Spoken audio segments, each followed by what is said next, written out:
창세기 11장 12, 13절입니다. 아르박삭은 35세에 셀라를 낳았고 셀라를 낳은 후에 403년을 지내며 자녀를 낳았으며. 할렐루야. 하나님 인간에게 주신 선물 몇 가지가 있는데 그중에 가장 큰 것 중에 하나가 바로 성경입니다. 하나님 말씀입니다. 이 말씀이 여러분의 삶 속에, 여러분의 가정에, 여러분 인생 속에 표대가 되기를 바랍니다. 기준으로 삼아야 됩니다. 그런데 가끔 성경에 오류가 있는 것 같은 그런 말씀을 보게 됩니다. 성경이 잘못된 것 같아, 그런 말씀들이 있다는 얘기예요. 성경을 평범하게 봐서는 잘 발견할 수 없는데 좀 더 주의 깊게 살펴보다 보면은 아주 상이한 내용들을 발견하게 됩니다. 그 중에 하나가 오늘 본문 말씀이에요. 오늘 본문 12절에 아르박삭은 35세에 셀라를 낳았다 그랬죠. 그리고 14절에도 셀라는 30세에 에벨을 낳았다. 구약에서 이 족보가 5번이 나옵니다. 그런데 모두 아르박삭이 셀라를 낳았고 셀라가 에벨을 낳았다, 이렇게 기록하고 있어요. 창세기 10장 24절에도, 역대상 1장 18절에도, 그리고 24, 25절에도 셈이 아르박삭을 낳았고 아르박삭이 셀라를 낳았고 셀라가 에벨을 낳았다. 셈 위에는 노아죠. 노아가 셈을 낳고 셈이 아르박삭을 낳고 아르박삭이 셀라를 낳고 셀라가 에벨을 낳았다. 지금 말씀드리고자 하는 핵심이 뭐냐면 아르박삭이 셀라를 낳았고 셀라가 에벨을 낳았다, 이게 핵심이에요. 그런데 유일하게 신약성경에 보면은 다르게 기록하고 있어요. 누가복음 3장 35절 36절에 보게 되면 이 족보를 거꾸로 이렇게 기록하고 있거든요. 그 이상은 헤버요. 헤버는 헤벨입니다. 히브리어로 헤벨, 헬라어로다가는 헤버. 그 다음에 그 이상은 살라요. 이 살라는 셀라를 얘기합니다. 그리고 그 이상은 가이나니요 그랬어요. 가이나니가 하나 들어갑니다. 그리고 그 이상은 아박삭, 그래서 아르박삭이요 그랬어요. 구약에서는 족보가 아르박삭, 셀라, 에벨을 기록하고 있는데 누가복음에서는 아르박삭, 그리고 누가 들어가요? 가이난이 들어갑니다. 그리고 셀라, 에벨로 이렇게 기록이 됩니다. 그러니까 아르박삭과 셀라 사이에 가이난이 추가된 것입니다. 누가복음에 기록하고 있어요. 왜 창세기의 족보에 없었던 가이난이 누가복음에서는 기록된 것일까? 성경은 1.1획도 변함이 없는 하나님의 말씀인데 왜 서로 다른 것일까? 하나님은 중요한 이유가 있기 때문에 다르게 기록하셨음을 우리가 알아야 합니다. 하나님 말씀이 잘못된 것이 아니라 어떤 목적이 있다는 거야. 알려주기 위한 목적이. 그러면 하나님이 무엇을 알려주시려고 서로 다르게 기록하게 하신 것일까? 첫 번째가 뭐냐면 영광의 촛대가 옮겨질 수도 있다라는 것을 보여주신 거예요. 네가 영광스러운 가문으로 택함 받았지. 그래도 너는 그 가문에 택함 받은 그 영광을 잃어버릴 수도 있다는 거야. 메시아 가문으로 택함을 받았어도 촛대가 옮겨질 수도 있다는 것을 보여주신 거단 말이에요. 여러분 12절 보십시오. 아르박삭이 35세에 셀라를 낳았다고 했습니다. 그런데 누가복음에서는 가이난이 셀라보다 앞서서 기록되고 있습니다. 가이나는 셀라의 형이든지 아니면 셀라와 쌍둥이로 태어난 것이 분명합니다. 가이나니 누가복음에서는 기록됐고 창세기 그 간단한 족보에서는 빠졌단 말이에요. 누가복음 전체의 족보에서는 기록이 됐는데 간단한 족보에서는 빠져버렸어요. 이것을 보게 되면 어느 시점인가 이 가이난이 메시아의 족보에서 탈락이 되고 바로 그 동생 셀라로 넘어갔다는 것을 우리가 추측할 수가 있습니다. 이 기록을 통하여 메시아 가문으로 택함받은 자손이라 할지라도 가문의 영광의 촛대가 타인에게도 옮겨질 수 있음을 보여주고 있는 것입니다. 요한계시록 2장 5절에 이렇게 말씀하고 있어요. 아무리 택함받았다 할지라도, 아무리 하나님 나라의 이름이 기록됐다 할지라도 너 첫신앙을 잃어버리고 회개치 않으면 내 촛대를 그 자리에서 옮기리라. 자, 하나님께 택함받은 성도들도 영광의 촛대가 옮겨질 수 있음을 알고 자만하지 말아야 된다는 거야. 그것을 놓치지 않도록 마음의 옷깃을 여미는데 믿음으로 그것을 지켜나가야 한다는 것입니다. 야곱에게 12명의 아들들이 있었습니다. 장자가 르벤이고 차자가 시므온이고 셋째가 레위입니다. 그런데 이 세 아들은 모두 가문을 대표하는 장자권을 상실했습니다. 큰아들 르벤은 아버지의 첩 비라를 통관한 것 때문에 장자권을 잃어버렸어요. 둘째 아들 시므온과 레위는 세겜 부족의 남자들을 살육한 것 때문에 장자권을 잃어버렸습니다. 세 형들이 장자권을 상실했기 때문에 당연히 넷째 아들 유다에게 장자권이 내려가야 합니다. 그런데 아버지 야곱은요, 자기가 처음부터 사랑했던 여인이 있었어요. 그 여인 이름이 라헬인데 라헬이 뒤늦게 낳은 첫째 아들 요셉에게 장자권을 부여합니다. 그러니까 전체 아들에서는 12명에서 11번째 아들에게 장자권을 준 거예요. 그러면 장자 권리를 마땅히 받아야 하는 네 번째 유다, 그는 어떻게 되는 것일까? 아무 잘못도 없는데 나에게 장자권이 와야 되는데 왜 갑자기 11번째 아들을 데려가나? 여기에 대해서 역대상 5장에 보게 되면 이렇게 말씀하고 있어요. 5장 1절 2절에 자, 르벤이 누구죠? 르벤이 바로 야곱의 첫 번째 아들이에요.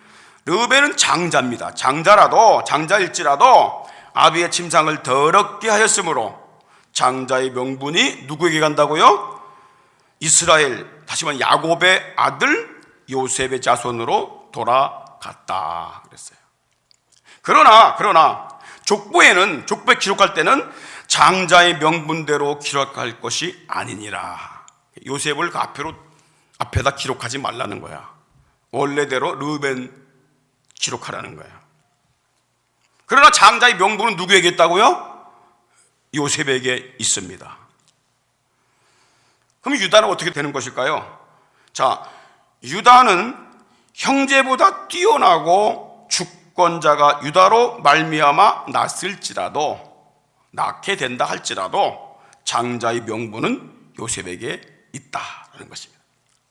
자, 이런 겁니다. 야곱은 장자의 권리를 11번째 아들 요셉에게 부여했습니다. 그리고 유다에게는 지도자 메시아가 출생할 가문으로 택한 것입니다. 야곱이 장자 권리를 11번째 아들 요셉에게 부여했다는 증거로 가나안 땅을 분배할 때에 요셉에게는 두 아들이 있었는데 그 두 아들에게 다 하나씩 기업을 줍니다. 그래서 다른 아들보다 기업이 2배가 되는 거예요. 왜? 장자는 항상 2배의 복을 받게 돼 있어요. 그 예언대로 요셉의 2 아들 에브라임과 므낫세가 각각 기업을 얻게 됩니다. 그 대신 장자가 되지 못한 유다는 주권자가 그에게서 난다는 예언을 합니다. 이 주권자는 누구냐면 예수 그리스도입니다. 왕권을 가지고 오실 예수 그리스도, 메시아 가문으로 유다가 택함을 받게 됩니다. 그래서 그 결과로 유다의 가문에서 바로 우리 주 예수 그리스도가 출생하게 된 것입니다. 요한복음 4장 22절에 보게 되면 예수님께서 사마리아 여인에게 이런 말씀을 합니다. 너희는 알지 못하는 것을 예배하고 우리는 아는 것을 예배한다. 여러분, 세상에 예배가 많잖아요. 종교들 다 예배 드리잖아요. 그런데 이걸 모르게 되면 모르는 예배를 드리고 있는 거야. 엉뚱한 예배를 드리고 있는 거야. 이걸 알고 예배 드려야 돼요. 뭘 알고 예배 드리냐? 이는 구원이 유대인에게서 나면이라. 구원자가 어디에서 나온다고요? 유대인에게서. 자, 여기서 구원이란 말이 중요한 단어입니다. 이 구원이란 말은 헬라어로 소테리아라는 말이에요. 그런데 여기 히브리어에서는 뭐라고 나오냐면 예슈아, 예수, 예수란 말이 여기서 나오게 됩니다. 예수 이름이 나오게 되는 거죠. 이 구원이라는 이름 속에서 이 예수 이름을 제일 먼저 부르고 기다린 자가 누구냐면 바로 이 야곱입니다. 여러분, 창세기 49장 18절 보십시오. 거기 뭐라고 되어 있죠? 야곱이 이렇게 말합니다. 여호와여, 나는 주의 구원을 기다리나이다. 여기 주의 구원, 이 단어가 히브리어로 예슈아 그 뜻이에요. 예슈아. 그래서 예수. 그래서 마태복음 1장에 보게 되면 요셉에게 천사가 이런 말을 합니다. 아들을 낳으리니 이름을 예슈라라. 예슈. 자기 백성을 저희 죄에서 구원할 자, 구원자. 그 말이에요. 구원자가 어디서 나오냐? 유다 지파에서 나온다는 거예요. 유다 지파에서. 자, 히브리서 7장 14절 보십시오. 우리 주께서 유다로 쫓아나신 것이 뭐하다고요? 분명하다. 분명하다 그랬어요. 유다는요, 장자권이 자기에게 내려와야 되는데 이게 안 내려오고 요셉에게 갔단 말이야. 서운해 안 서운해요? 너무 서운했어요. 그런데 아버지가 뭐를 예언했다고요? 바로 이 메시아가 네 가문에서 나온다라는 걸 예언한 거예요. 영광스러운 예언입니다.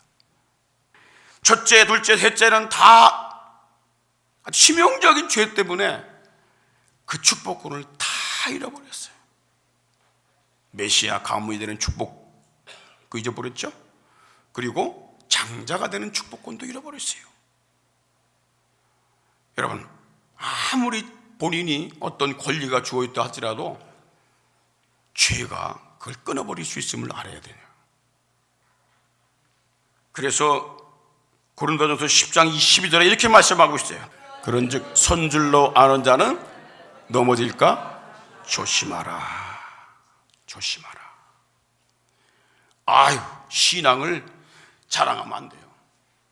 내 신앙 좋다고 절대 자랑하면 안 돼요. 항상 부족해. 자랑하는 사람은 교만한 사람이에요. 금방 넘어집니다. 마귀에게 금방 밥이 돼요.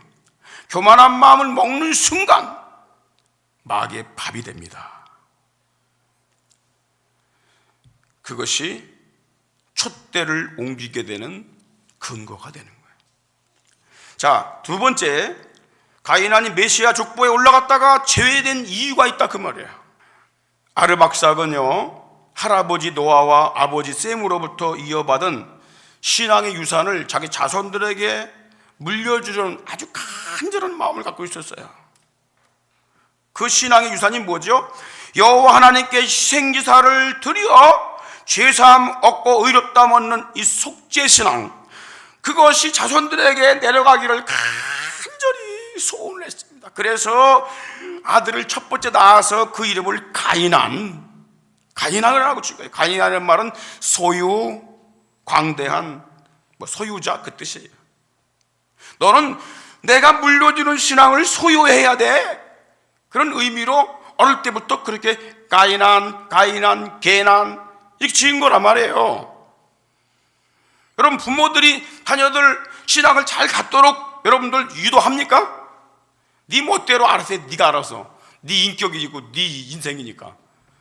그런 부모들은 한마디로 말하면 좋은 부모가 아니야. 정말 좋은 부모들은요, 신앙이 자녀들에게 내려가도록 어떻게 하면 내가 받은 이 신앙, 어떻게 하게 되면 조상들로부터 물려받은 신앙이 내려가게 할 수 있을까? 이것이 최대 관점입니다. 여러분, 자녀가 앞길이 형통하길 바라십니까? 신앙적으로 키우십시오. 믿음으로 키우십시오. 이 아르박삭은요, 첫 아들 가이난을 낳고 메시아가 출생할 언약의 자손으로 선택을 했어요. 그런데 그가 성장을 하면서 하나님을 등지게 돼요. 범죄에 빠지게 돼요. 아르박삭은 범죄에 빠진 가이난을 족보에서 빼버립니다.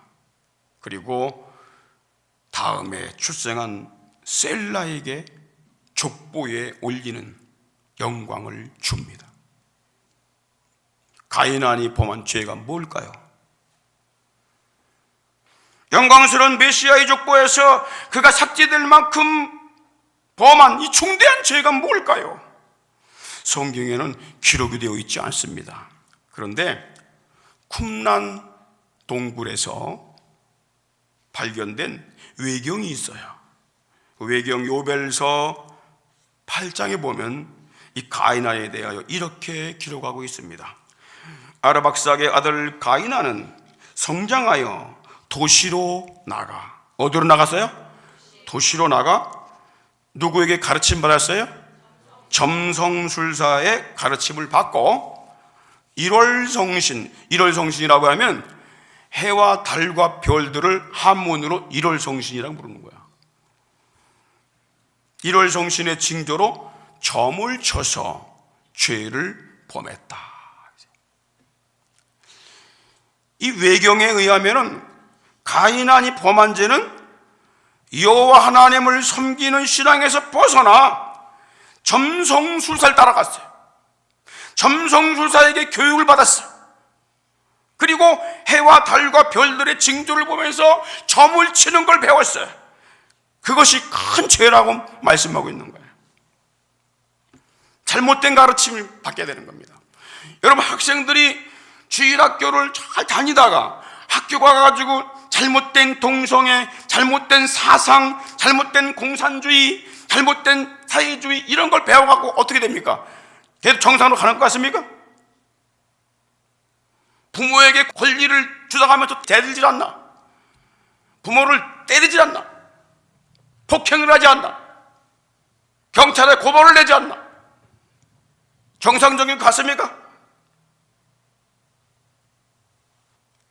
이 가이난이 영광스러운 메시아 가문으로 택함을 받았지만 세속의 도시에서 세상 풍습을 따라가고 거기 미혹돼 버렸어요. 하나님께 희생제사로 죄사함 받는 속죄 신앙을 버려버렸어요. 세상 풍습을 따라간 것입니다. 그는 아버지로부터 물려받은 믿음의 유산을 헌시장까지 버려버렸어요. 마치 누가복음에 나오는 집 나간 둘째 아들처럼.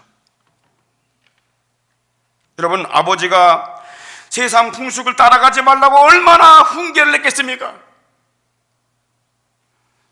메시아를 출생케 할 영광스러운 제사장 가문이 되어야 한다고 얼마나 교훈을 냈겠습니까?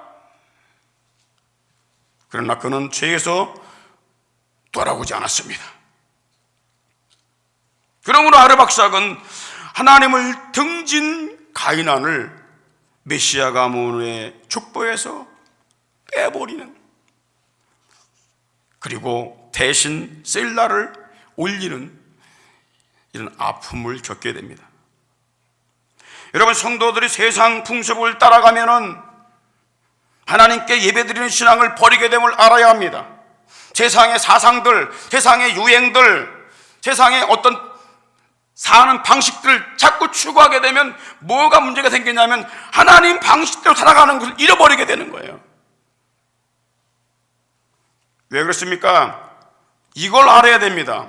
따라합시다. 세상 풍습은 마귀를 따라가는 것이다. 그걸 분명히 알아야 됩니다. 세상 풍습은 공중권세 잡은 자, 배후 조종자 마귀를 섬기는 것이기 때문에 그 끝은 반드시 멸망으로 가게 돼 있어요. 에베소 2장 2절 3절 한번 봅시다. 그때 너희가 그 가운데서 행하여 이 세상 풍속을 쫓고, 세상 풍속 따라갔는데 공중권세 잡을 따라가는 거라고 말씀하고 있는 거예요. 공중권세 잡은 자가 누굽니까? 사단입니다. 마귀입니다. 요즘 마귀가 안 보이니까 없습니까? 여러분, 바람이 안 보인다고 없습니까? 생각이 안 보인다고 없습니까? 영혼이 안 보인다고 없습니까? 없다고 한다면 무식한 자입니다. 이게. 마귀가 없습니까? 그럼 왜 미혹당합니까? 뭐 때문에 미혹당합니까? 사탄이 미혹하는 것입니다. 뭘 가지고 미혹해? 안 보이니까 보이는 것 가지고 미혹하는 거야. 보이는 것 가지고 유혹하는 거라고. 여러분, 마귀가 아담과 하와를 미혹할 때 뭘로 미혹했습니까? 안 보이기 때문에 그는 미혹할 수가 없어. 그러니까 보이는 것 가지고 미혹했던 거야. 공중권세 잡은 자가 누구냐? 곧 지금, 옛날에도 그렇고 지금도 마찬가지입니다. 불순종의 아들들 가운데서 역사하는 영이라는 거예요. 그거를 봐야 되는 겁니다. 전에는 우리도 다 그 가운데서 우리 육체의 욕심을 따라 지내며 육체와 마음에 원하는 것을 하여 다른 이들과 같이 본질상 진노의 자녀였다. 이렇게. 옆에 계신 분 인사 한번 하세요. 당신은 절대 진노의 자녀가 되면 안 됩니다. 인사 한번 하세요.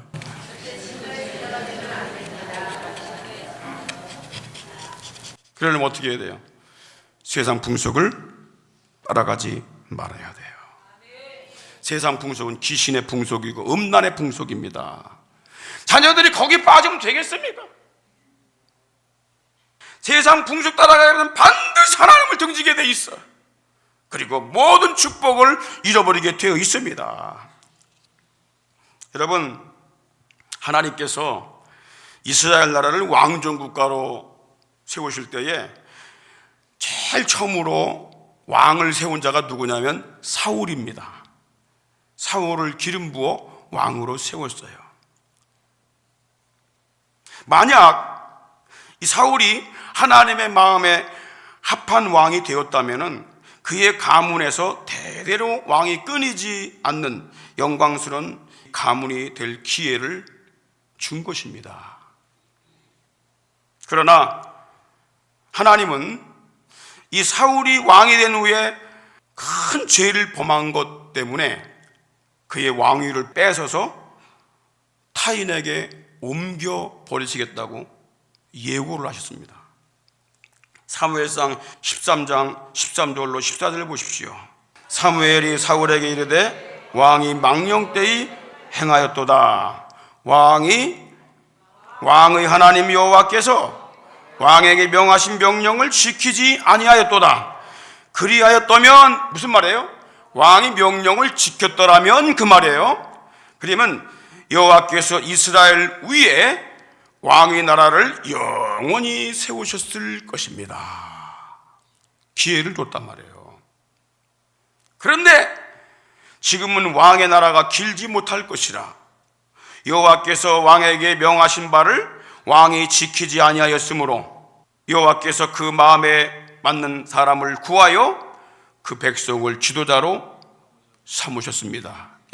촛대를 옮겨버리겠다는 거예요. 영광의 촛대. 여러분, 왕이 출정하는데 얼마나 영광입니까? 왕의 가문 택함 받는 것이. 그런데 다른 사람에게 옮겨버리겠다는 거예요. 그러면 하나님이 사울의 왕위를 빼앗아 타인에게 옮길 정도로, 아니 얼마 전에는 그래 왕위를 베풀어 주시고, 아이 이제 또 얼마 안 있다가 또 왕위를 빼앗아 버리네. 그럼 하나님께서 사울의 왕위를 빼앗아서 다른 사람에게 옮길 정도로 하나님을 격동시킨 망령된 죄가 뭘까요?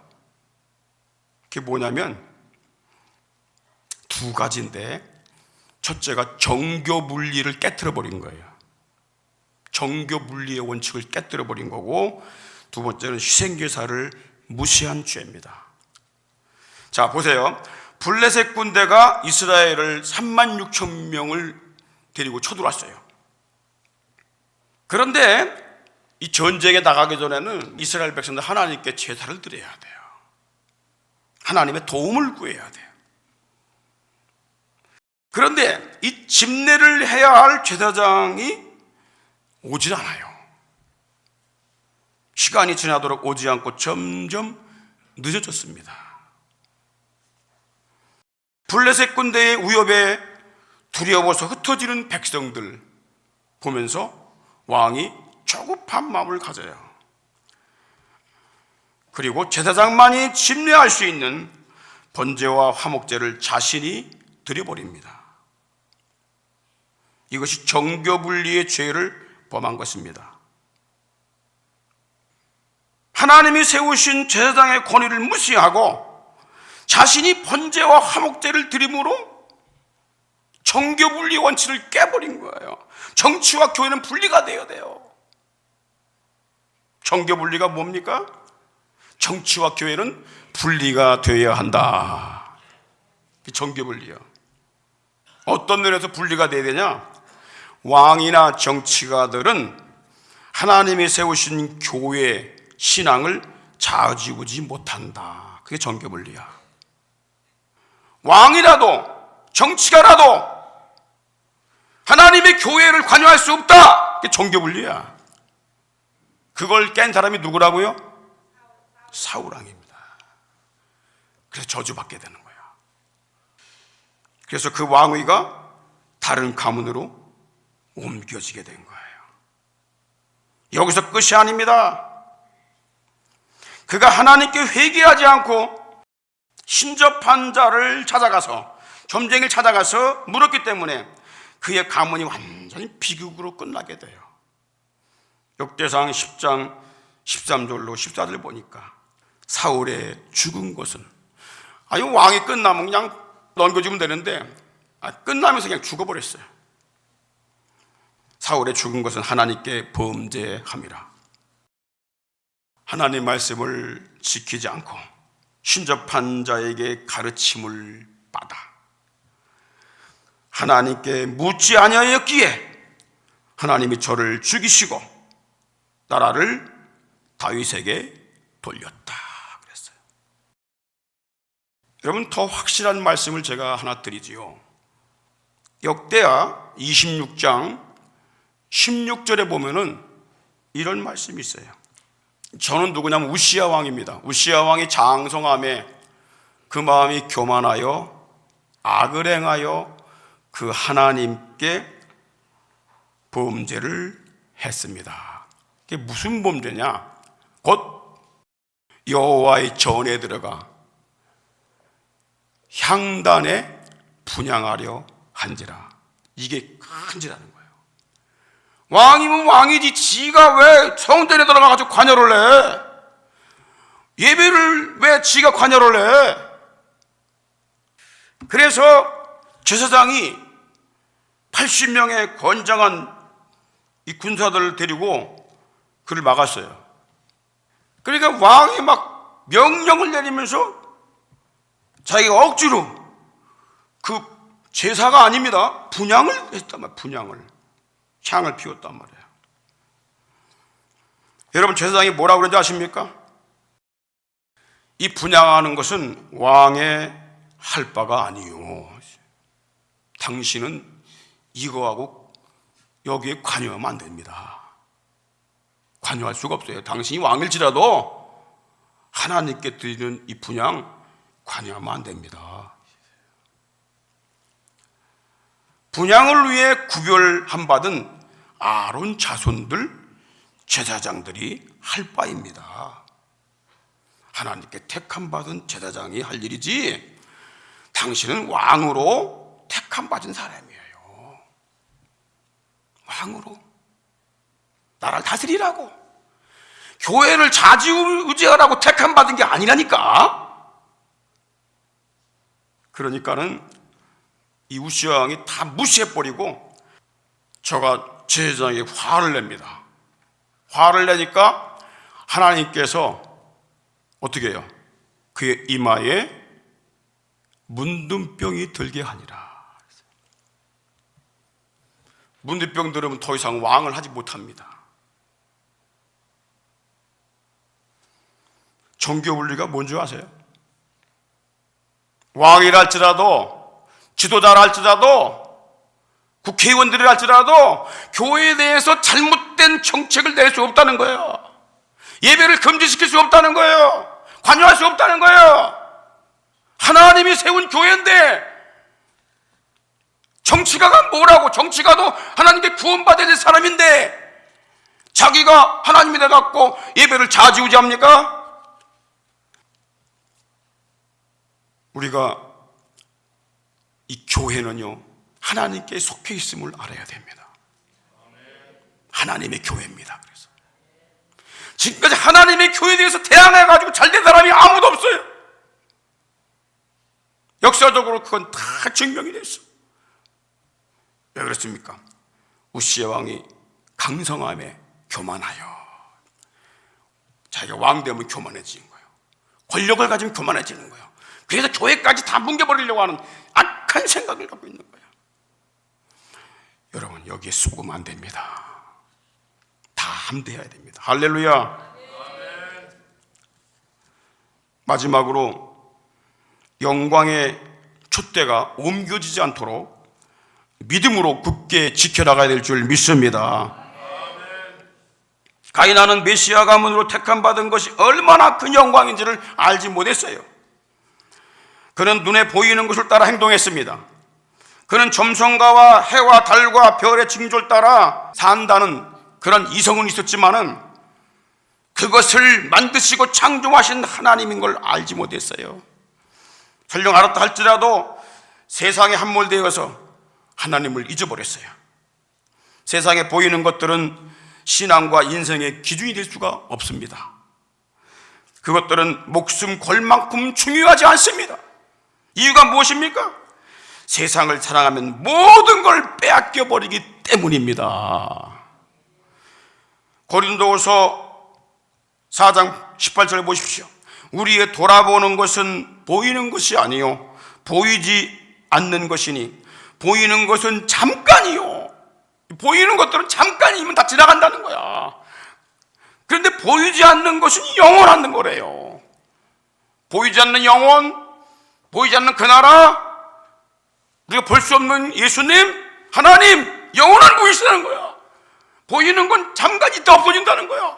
이 땅에 다 없어지잖아요. 나무도 없어지고 철도 없어지고 돌도 다 사가 빠지고 다 풍화장황으로 다 닳아버리고 오래가면 다 먼지가 돼버려요. 근데 썩지 않는 것 있잖아요. 금이나 은이나 동이나 또 뭐 보석, 그래서 비싼 거야 그거는. 그래서 다른 건 다 사가죠. 오랜 세월 가면. 그런데 보이지 않는 건 영원하다는 거야.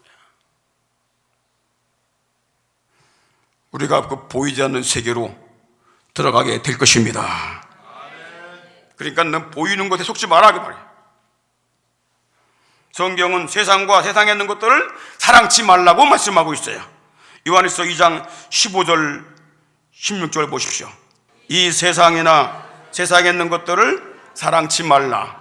누구든지 세상을 사랑하면 아버지의 사랑이 그 속에 있지 아니하니 이 세상 모든 것이 육체적 욕, 안목의 정욕, 이성의 자랑, 하나님께로부터 쫓아온 것이 아니라 세상으로부터 왔다는 거야. 물질로부터 왔다는 거야. 여러분, 세상에 보이는 것과 육신의 것, 먹는 것, 세상의 물질 때문에 장자의 권리를 경홀히 여기다가 수치를 당한 사람이 있습니다. 야곱의 형 에서입니다. 여러분, 이삭의 아내 리브가가 아이를 잉태했습니다. 쌍둥이를 가졌어요. 뱃속에서 막 서로 싸워. 쌍둥이가 막 서로 막 치고받고 싸워. 그래서 리브가가 배가 아파서 견딜 수가 없어. 그래서 하도 배가 아프니까 하나님께 기도합니다. 하나님, 어찌해서 이 배가 이렇게 아프나요? 하나님께 막 간절히 울면서 막 기도하니까 하나님께서 놀라운 응답을 주셨어요. 그것이 창세기 25장 23절입니다. 여호와께서 그에게 이르시되 두 국민이 내 태중에 있구나. 두 민족이 내 복중에서 나누이리라. 이 족속이 저 족속보다 강하겠고 큰 자는 어린 자를 섬기리라 하셨더라. 야, 여기 잘 보세요. 여러분, 처음부터 야곱이 택함받은 게 아닙니다. 하나님 말씀을 잘못 해석해가지고 하나님이 야곱을 택했다. 결과적으로 야곱을 택한 것이 된 것인데 처음부터 야곱을 택한 게 아닙니다. 하나님 택한 건 누구냐면 뒤에 나올 자를 택한 거야. 후에 나올 자. 그런데 야곱이 후에 나오게 된 거지. 그래서 어린 자가 택함 받는다. 늦게 출생하는 자가 택함 받는다고 리브가에게 예언을 해주신 거예요. 누가 먼저 나올지 몰라요. 태 속에서 서로 싸우다가 강한 자가 먼저 나오겠죠. 마침내 리브가가 쌍둥이를 낳았어요. 붉은 피부를 가진 아이가 먼저 나왔기 때문에 그 이름을 에서라고 부른 거예요. 에서는 뭐냐면 또 에돔, 에서 또는 에돔이라고 하는데 붉은 털이 있다 그 뜻이에요. 낳았는데 몸에 붉은 털이 있어. 그래서 이 놈은 에서라고 불러야 되겠다. 에돔이다. 너는 붉은 털을 가진 사람이야. 붉은 피부. 그런데 그 뒤에 또 하나가 나오는데 보니까 그 에서의 발 뒤꿈치를 꽉 붙잡고 어머니에서 나오는 거야. 그래서 그 이름을 야곱이라고 지은 거예요. 야곱이란 말은 발꿈치를 잡은 자, 대신 들어앉은 자 그 뜻이에요. 단 몇 분 몇 초 사이로 에서가 먼저 출생되었기에 그가 장자권의 권리를 갖게 된 거예요. 그러나 야곱은 단 몇 분 몇 초 사이로 장자가 되지 못했어요. 자, 하나님께서 놀라운 말씀을 하신 거예요. 자, 보세요. 뒤에 나오는 자가 섬김을 받게 되고 먼저 나오는 자가 뒤에 나오는 자를 섬기게 될 것이다. 이거를 예정했어. 예정을 했어. 그런데 야곱이 먼저 나올 수도 있고 에서가 먼저 나올 수도 있어. 다만 예정한 게 뭐냐면 뒤에 나오는 자가 택함 받는다는 거야. 그걸 예정했어. 이게 하나님의 예정입니다. 이게 창세전부터 예정하신 거예요. 하나님께서 너는 구원받도록, 너는 멸망받도록 예정한 게 아니라는 거야. 에서 너는 멸망받도록 예정됐고 야곱 너는 구원받도록 예정된 거야. 이건 대단히 잘못된 거야. 하나님께서 이런 예정을 하신 거야. 누구나가 다 이 땅에서 죄인으로 태어나지만은 예수 그리스도를 믿는 자들은 구원하시기로 하나님이 예정하신 겁니다. 너는 구원받도록, 너는 멸망받도록 예정한 게 아니라니까. 늦게 태어난 자를 예정 하나님이 한다고 했듯이 누구나가 그리스도 예수, 여자의 후손으로 오신 예수 그리스도를 믿으면은 하나님이 구원해 주시기로 예정을 하신 것입니다. 할렐루야. 이걸 그리스도 안에서 예정이라고 부르는 거야. 어느 날 야곱이 아주 맛있는 팥죽을 주었습니다. 들에서 사냥하고 돌아온 에서가 배가 고팠어요. 그래서 야곱에게 팥죽 한 그릇만 달라고 요청을 했습니다. 그 야곱이 조건을 겁니다. 형의 장자권을 내게 넘겨주면 팥죽을 줄 거야. 팥죽을 줄게. 그러니까 에서가 뭐라 그런지 아십니까? 창세기 25장 32절 이하에 보니까 에서가 가로되 내가 죽게 되었으니 이 장자의 명분이 내게 무엇이 유익하랴.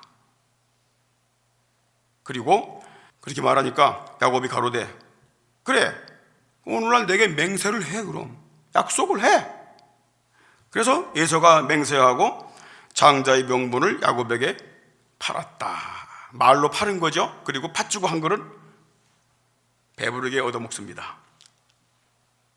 자, 말 한마디에 장자권이 왔다 갔다 하는 것이 아님을 에서는 알고 있었어요. 속으로 이렇게 생각했을 것입니다. 바보 자식, 병신 자식이네 이거. 말 한마디에 장자권이 왔다 갔다 하냐? 우선 먹고 보자. 그리고 준다 그러고 팥죽을 받아먹은 거예요. 이에 대하여 성경이 뭐라고 말씀한 줄 아십니까? 창세기 25장 34절에 야곱이 떡과 팥죽을 에서에게 주매 에서가 먹으며 마시고 일어나서 갔으니 에서가 장자의 명분을 경홀히 여겼다. 경홀히 여겼다 그랬어요. 자, 그런데 히브리서 12장에 보게 되면 더 심각한 말씀이 나와요. 히브리서 12장 16절 혹 한 그릇 식물을 위하여 장자의 명분을 판 에서와 같이 망령된 자가 있을까 두려워하라.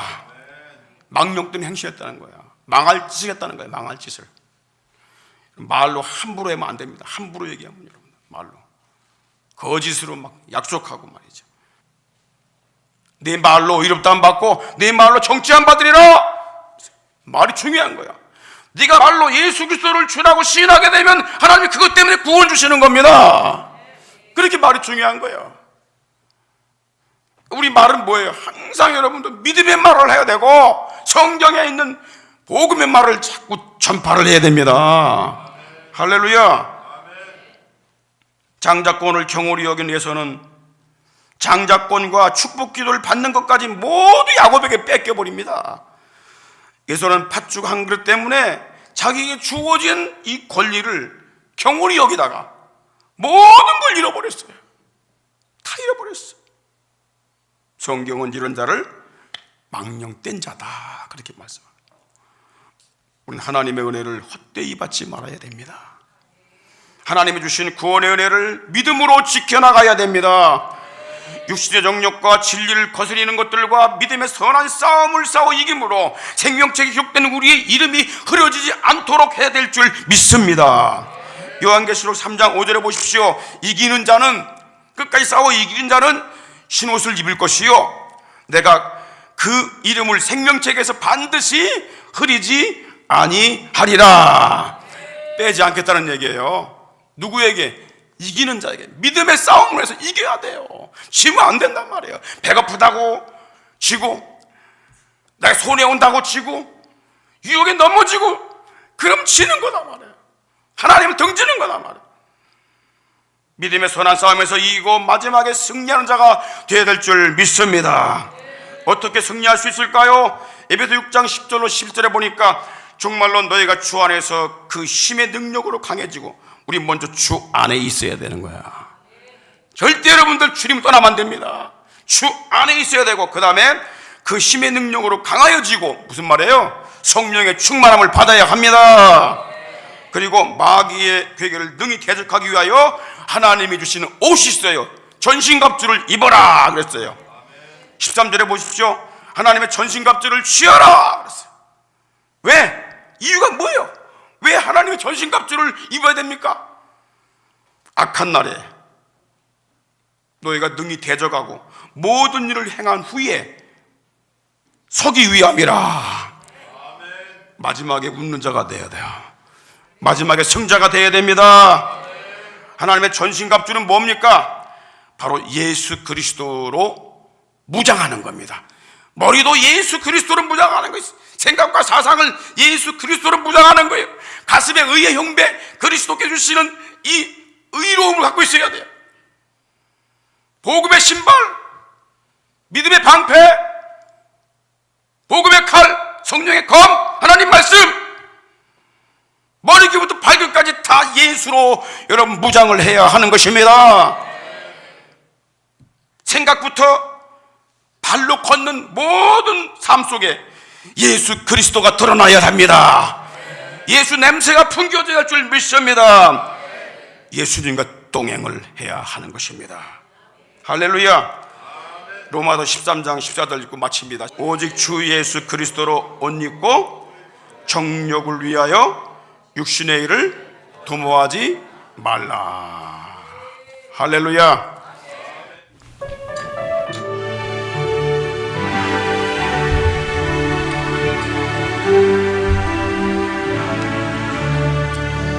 예수를 나의 구주 삼고 성령과 배로서 거듭나네. 이 세상에서 내 영혼이 하늘의 영광. 예수를 나의 구주 삼고, 예수를 나의 구주 삼고 성령과 배로서 거듭나리. 이 세상에서 내 영혼이 하늘의 영광 누리로다. 이것이 나의 간증이요, 이것이 나의 찬송일세. 나 사는 동안 끊임없이 구주를 찬송. 온전히 주께 맡긴 내 영, 온전히 주께 맡긴 내 영. 사랑의 음성을 듣는 중에 천사들 왕래하는 것과 하늘의 영광 보리로다. 이것이 나의 간증이요, 이것이 나의 찬송일세. 나 사는 동안 끊임없이 구주를 찬송하리. 주 안의 기쁨 누림으로, 기쁨 누림으로 마음의 풍랑이 잔잔하니. 세상과 나는 강물없고 구속한 주만 보이도. 이것이 나의 간증이요, 이것이 나의 간증이요, 이것이 나의 찬송일세. 나 사는 동안 끊임없이 구주를 찬송. 이것이 나의 간증이요, 이것이 나의 간증이요, 이것이 나의 찬송일세. 나 사는 동안 끊임없이 구주를 찬송. 이것이 나의 간증이요, 이것이 나의 간증이요, 이것이 나의 찬송일세. 나 사는 동안 끊임없이 구주를 찬송. 다 같이 손을 높이 듭니다. 두 손을 높이 듭니다. 하나님 아버지, 이것이 예수 그리스도가 나의 간증이 되게 하시고, 나의 보람이 되게 하시고, 나의 참 소망이 되게 하시고, 나의 생명이 되어 주옵소서. 다 같이 기도합니다.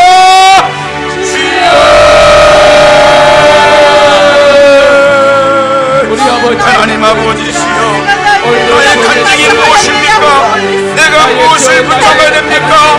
내가 무엇을 따라가야 합니까? 아버지는 보이는 곳에 취하지 말게 하시고 보이는 곳에 함몰되지 말게 하시고 보이는 곳 따라가다가 중요한 걸 놓치지 말게 하여 주옵소서. 아버지 하나님이 가인처럼 살다가 주여 영적인 걸 놓쳐서 눈물을 흘리지 말게 하시고 아버지 끝까지 신앙을 지켜나가는 자가 되게 하시기를 간절히 원합니다. 우리에게 놀라운 은혜를 베풀어 주옵소서. 성령의 은혜를 높여서 그리스도 예수를 말미암아 하나님께 항상 감사하며 찬양하며 주의 영광 돌리는 삶이 되기를 간절히 원합니다. 이런 저희들을 붙잡아 주시고 세상에 빠지지 말게 하시고 세상에 빠지지 말게 하시고 믿음을 살게 하시고 정말 도와주시는 간절히 원하고 우리 도와옵나이다. 이것들을 붙잡아 주시고 영광의 길로 아버지 우리는 정말 생명의 길을 쫓아 돌아오니 모든 우리가 놀라게 하여 주시옵소서. 우리가 우리를 통하여 변형자 하나님의 생명의 메시지가 우리가 내 영혼을 영원한 천국으로 끌어가며 우리가 내 영혼을 영원한 하나님의 생명의 길로 우리를 새롭게 하여 생명의 길을 역사하시기를 허락이지 않도록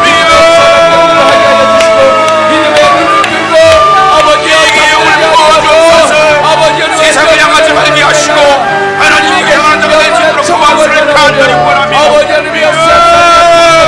성령의 임하게 성령의 역사가 임하게 도와주시고 성령의 불이 임하게 하시고 우리 영혼을 새롭게 하시고 내 기억을 세상을 간절히 원합니다. 하나님 세상에 안주하여 세상을 쫓아내라 마귀와 같이 멸망하지 않도록 주여 우리를 불러 주시옵소서. 이것이 나의 간증이요